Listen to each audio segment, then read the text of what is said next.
All right, get ready because today we're diving deep into the world of Oracle CPQ pricing.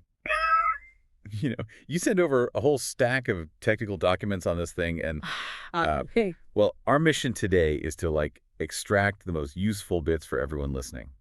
Think of it like, I don't know, a crash course, but instead of just the basics, we're aiming for those aha moments about how this stuff really works. By the end, you'll be dropping some serious knowledge bombs in your next meeting. Sounds fun. And yeah, it's definitely more than just the basic CPQ or configure, price, quote software. It's like a secret weapon for businesses dealing with complex products and services. Helps them nail down accurate quotes, keep the sales process running smoothly. So not just for the tech folks then. hmm Seems relevant for sales teams, product people, anyone who sets prices, really. Exactly. And one thing that makes CPQ so powerful is how flexible it is when it comes to, well, figuring out a price. Okay, break that down for me. How many ways can CPQ come up with a price? Is it just picking a number from a list? Not even close. Imagine a toolbox, but it's filled with different pricing tools. That's CPQ. You've got straightforward methods like part-based pricing, where the price is right on the part record, or price book price, where you have, well, a whole book of prices for different parts. So choosing the right tool for the job. When would you use one versus the other? Part-based pricing is great for simple scenarios, but book price is better when you've got a big catalog of parts and need more control over pricing. Makes sense. What other tools are we talking about here? CPQ can also tie prices to specific models, that's model-based pricing, or calculate prices based on a product's components with BOM pricing, stands for bill of materials, by the way. And it can even factor in things like specific rules you set up for configurations like recommended item price, or even using attributes from your configuration menu with attribute value pricing. Whoa, okay, a lot more options than I initially thought. Not just one size fits all then. Absolutely not. And then there's the pricing engine. This is like the master chef of CPQ. Ooh, I like that. The pricing engine takes all these different pricing ingredients, combines them to create a final dish, which in this case is the final price. And it can handle some really intricate recipes like adjusting prices based on the customer, creating dynamic pricing, even those tricky subscription models. So not just setting a fixed price, it's about having a system that can, adapt to different situations. This pricing engine sounds pretty powerful. But how does it actually work? Does it just randomly throw things together? Or is there a method to the madness? There's definitely a method. CPQ follows a specific pricing order of operations to get to that final price. Think of it like a step-by-step recipe. Okay, walk me through it. What's the first ingredient in this recipe? It all starts with the item price. This could come from the price book or be the base price attached to the part itself. If neither of those exists, CPQ starts with 0, so no sneaky hidden charges. Then it layers on any additional prices tied to the model or the configuration. So far, so good. What happens next? Next step is figuring out the configurable price. This is where CPQ considers the BOM price. Remember, that's the price based on the components, or any recommended price based on your config rules. Again, if neither of those exist, it defaults to 0. So it's building up the price layer by layer, taking different factors into account as it goes. What comes after the configurable price? From there, CPQ figures out the list price. Most of the time, this is the same as the configurable price, but if there isn't a specific list price set, it defaults back to that initial item price. Okay, so it's like CPQ has a backup plan each step of the way to make sure there's always a valid price to work with. We're getting closer to that final number now, right? Right, but there's one crucial ingredient left: the pricing rule price. This is where the pricing engine really shines. It considers things like customer discounts, special promotions, any other rules you've set up. So this is where things get really tailored to the specific customer and situation. Exactly. And finally, we arrive at the unit price. This will either be that pricing rule price we just talked about, or if there are no special rules in play, it defaults back to the list price. Wow, it really is like a chain reaction of calculations, each one building on the last. Makes you appreciate how much goes into pricing something, especially with customized products or services. But what happens when a customer wants to tweak something? Does the whole calculation have to start over? That's the beauty of CPQ. It uses what's called the productized CPQ pricing function. Basically, it's constantly recalculating prices in real time. Anytime something changes in a quote or configuration, this function kicks in. So it's super responsive, no more waiting around for someone to manually crunch numbers. Exactly. Imagine your sales team's working on a complex quote, and the customer decides they want to add a feature or change the quantity. With CPQ, the price updates automatically. Keeps everything accurate and efficient. Huge time saver, and probably eliminates a lot of potential errors, too. Absolutely. And this responsiveness is especially important when we start talking about dynamic pricing. This is where CPQ really starts to show off its flexibility. Dynamic pricing. Yeah. Okay, that sounds intriguing. Tell me more. Well, static price lists can be pretty limiting, right? CPQ goes beyond that, offering options like volume pricing, where the unit price changes based on how much you order, like those buy one, get one deals, but on a larger scale. So CPQ can automatically calculate those bulk discounts. That's pretty cool. What other dynamic pricing options are there? You've also got tier pricing. It's Yeah. like offering different levels of discounts based on how much the customer spends. The more they buy, the bigger the discount. And then there's attribute-based matrix pricing. This is where things get really interesting. Matrix pricing. That sounds like something out of a sci-fi movie. How does that work? It's not as complicated as it sounds. Imagine you're selling a service that's priced based on usage, like call minutes. With a pricing matrix, you can create a table that factors in things like the location of the call and the time of day. So a call from New York City during rush hour might cost more than a call from, I don't know, a small town in the middle of the night. Exactly. CPQ can handle all those calculations seamlessly, making sure your pricing stays accurate and reflects the true value of your service. Okay, so we've got all these different pricing methods, this amazing order of operations, even dynamic pricing options. But what's controlling the logic behind all this? Is there some kind of wizard behind the curtain pulling all the levers? You could say that. The brains of the operation are pricing rules and price models. They're like the building blocks of CPQ's pricing intelligence. Okay, I'm intrigued. Tell me more about how they work together. Think of pricing rules as the traffic cops of your pricing system. They decide when certain prices apply, based on factors like the customer's industry, the time of year, even specific product features they've chosen. Price models, on the other hand, hold the actual price information, the specific amounts or discounts. So the rule says, like, apply this price model to customers in the tech industry during our spring sale. And the price model actually contains the discounted prices for that sale. Exactly. It's a powerful combination. And there are different types of rules, from simple, always true rules that apply to everyone, to more complex ones that get super specific. I bet the order of these rules matters. Does CPQ just apply them randomly? Not at all.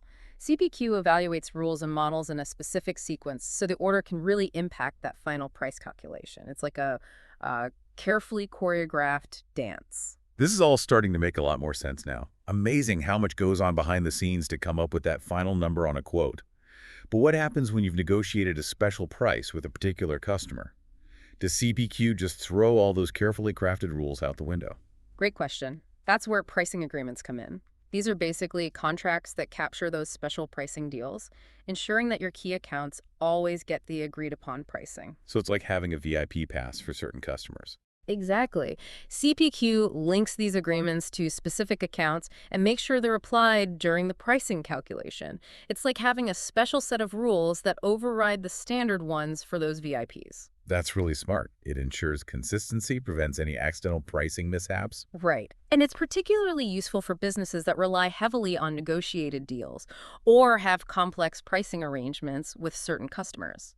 This is incredibly fascinating. It's making me think about all the different ways businesses can use CPQ to not just calculate prices, but to really fine-tune their entire pricing strategy. And that's just the beginning. We haven't even touched on things like rate cards for subscription services or the nitty-gritty of how CPQ integrates with other systems. Wait, there's more. I'm already feeling like I've learned a ton. Oh, there's always more to explore. The world of CPQ pricing is vast and full of possibilities. I'm ready for the next level of this deep dive. Let's keep going. All right, ready to level up on CPQ pricing? Let's talk about something that sounds complex, but it's actually a super practical tool. The pricing matrix. Okay, yeah, we touched on attribute-based matrix pricing earlier. It did sound kind of futuristic. Break it down for me. What makes it so special? Imagine a spreadsheet, but instead of just numbers, you're plugging in pricing rules based on, well, multiple factors at once. Not just quantity or who the customer is, but things like location, time of day, what features they chose, even what the competition is doing.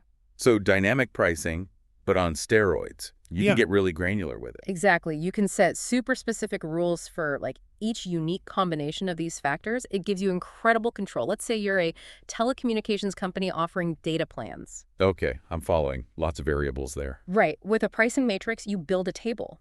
One customer, big city, wants a ton of data, and a short contract, they pay a certain price. Another customer, rural area, uses less data, signs a long contract, completely different price, all calculated automatically. So no more manually figuring out discounts or special cases. It's all baked right into this matrix. Takes a lot of the guesswork out for sales teams, I imagine. For sure. And think about manufacturers. Their matrices could factor in raw material costs, how much they're producing, even how far they have to ship things. So this matrix idea isn't just for tech companies, huh? Almost anyone could use it. Absolutely. Especially if what you're selling has, a lot of variables impacting the price. Okay, I'm sold.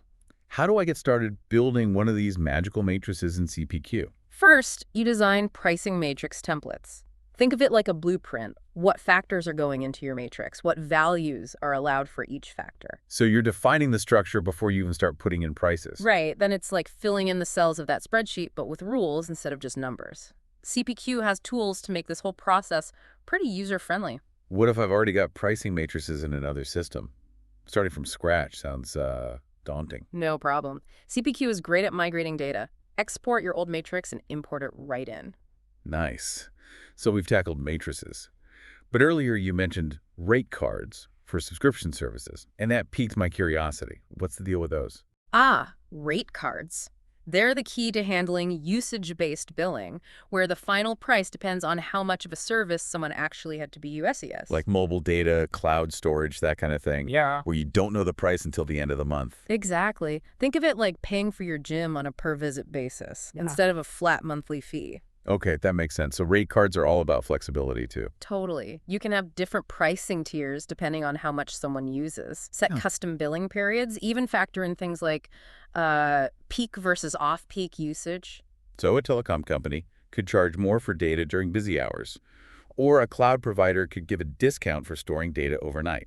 Clever. You got it. But with all this flexibility, doesn't it get messy to manage? Not at all. CPQ makes defining rate cards really easy. You visually create those tiers, set your rules, and even preview how the charges will be calculated. It's designed to be intuitive, even for, well, non-technical folks. That's good to hear, Yeah. because my head is already spinning a bit with all these options. Yeah. What if my business already has, like, complicated rate cards in another system? CPQ can handle that too.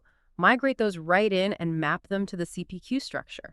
So it's all about making things simpler, not adding more headaches. Exactly. Now, rate cards are fantastic for those recurring usage-based charges, but they're not meant for, one-time fees or products with a fixed price from the get-go. Okay, so different tools for different pricing situations. That makes sense. But what if I need to connect these rate cards with my billing system? Can CPQ do that? Absolutely. It integrates seamlessly with other Oracle solutions, like Fusion Pricing and Subscription Management. The data flows right through for invoicing and managing subscriptions. It's like a well-oiled pricing machine. We've covered matrices, rate cards, so much ground here. But can you combine these tools? Or is it one or the other? That's where it gets really interesting. Imagine a subscription service with usage-based billing, but you also want to offer tiered discounts based on customer type or contract length. You can actually use both a matrix AD or rate card. Mind blown. So the matrix sets the base pricing, and the rate card handles the usage charges on top of that? Exactly. It's about layering those pricing models to create really sophisticated strategies. Like pricing inception. Models within models. In a way, yes. But CPQ can handle this complexity with ease. Okay, final question on this front. What about those special pricing deals we talked about earlier? The ones captured in pricing agreements? How do those fit into this layered pricing model? Excellent question. Pricing agreements are crucial for businesses with negotiated deals or unique arrangements with key customers. They can override the standard rules and models we've discussed. So even if a customer would normally fall under specific matrix pricing or a certain rate card tier, a pricing agreement can give them special treatment. Exactly. Think of it as a way to lock in those negotiated deals and guarantee consistency for your, most valuable customers. But how do these pricing agreements actually get into the CPQ system? Is it a manual process? Not at all. CPQ makes it easy. You can define the terms, link them to specific customer accounts, even set expiration dates. So it's like a VIP pass for certain customers. And CPQ automatically recognizes and applies those special terms. Precisely. And the best part is that CPQ's pricing engine, the brains behind all these calculations, it's smart enough to recognize and apply those agreements even when other rules are in play. It's like a pricing concierge, making sure everyone gets the right treatment. Exactly. And if you already have pricing agreements in another system, like Oracle sales contracts, you can sync them right into CPQ. No need to start from scratch. That seems to be a recurring theme with CPQ. Make it easy, make it flexible.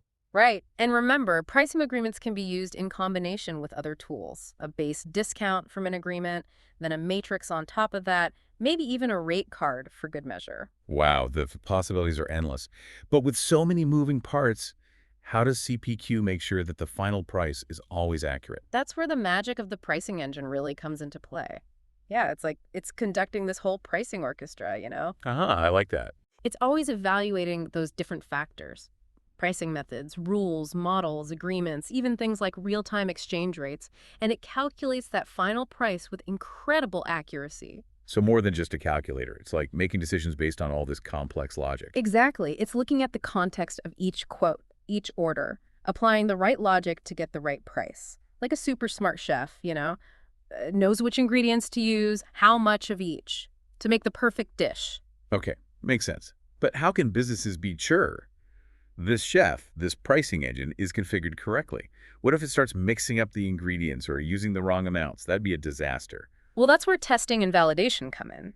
CPQ gives you tools to simulate different pricing scenarios, make sure the calculations are accurate. So you can run test cases through the system, basically, and see what the pricing engine comes up with. Exactly. Create hypothetical quotes, different product configurations, customer types, pricing agreements.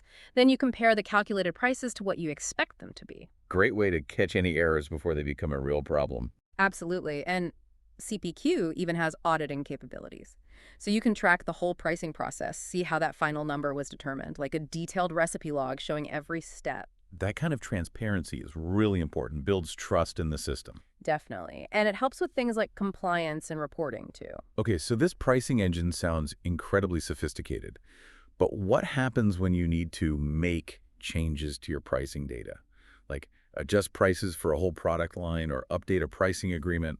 Does that require a team of engineers to reprogram everything? Nope, not at all. CPQ is built to be flexible. You can modify pricing data, create new rules, update agreements, all through a user-friendly interface. It's like having a control panel for your whole pricing strategy. So no need to write complex code or call in the tech experts every time something changes. Exactly. CPQ puts the power in your hands to keep your pricing aligned with your business goals. This has been an incredible deep dive. I mean, we've covered so much ground, from the different ways CPQ calculates prices to those powerful tools like matrices, rate cards, and pricing agreements. And we explored the pricing engine that orchestrates it all. It really is the brains behind the whole operation. Make sure your pricing is accurate, consistent, and flexible. I feel like I've gone from CPQ novice to, well, at least somewhat knowledgeable. But what does this all mean for our listener, the person who sent us all this documentation? It means that Oracle CPQ offers a complete solution for managing even the most complex pricing scenarios, whether you're selling simple products, customizable solutions, or usage-based services. CPQ can streamline your processes, get rid of errors, and give you that competitive edge. Sounds like CPQ pricing is a journey worth taking. Absolutely. But remember, with all these options, all this flexibility, the key is to have a clear pricing strategy that aligns with your overall business goals. That's a great point to wrap things up on. To our listener, we encourage you to, well, explore the possibilities of CPQ pricing. See how it can transform your business. Until next time, keep diving deep.